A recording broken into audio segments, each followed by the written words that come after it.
Good morning বন্ধুরা, হাতে কাঁচি নিয়ে এসেছি। এই যে গাছ থেকে এঁচড় কাটবো আজকে।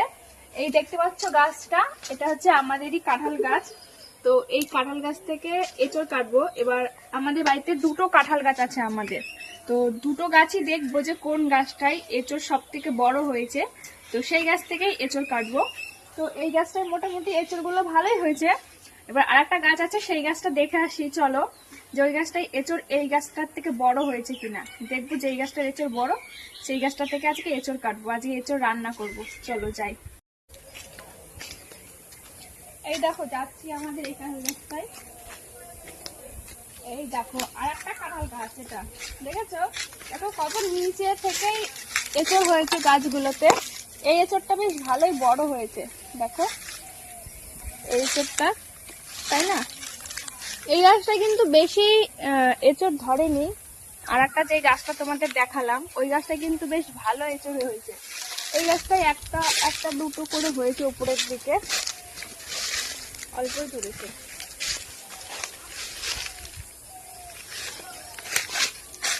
তো বন্ধুরা, আমি তাহলে এই এঁচড়টা কাটি। হ্যাঁ, আজকে রান্না করব আমাদের গাছের এঁচড়। এই দেখো এঁচড়টা কাটছি। এই এঁচড়টা কাটতে গিয়ে না, এই এঁচড়টায় দেখো কাটা পড়ে গেছে, তো এইটাও কেটে নেব এখন। এই দেখো বন্ধুরা, দুটো এঁচড় কেটে নিলাম আমাদের গাছ থেকে। এ দেখো কষ পড়ছে।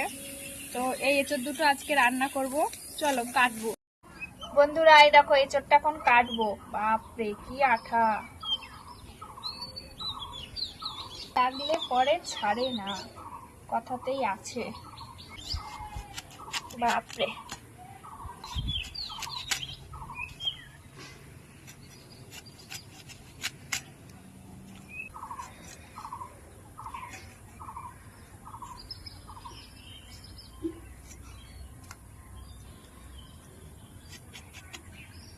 আমার জানো তো বন্ধুরা, এই কচি এঁচড় খেতে খুব একটা ভালোবাসি না।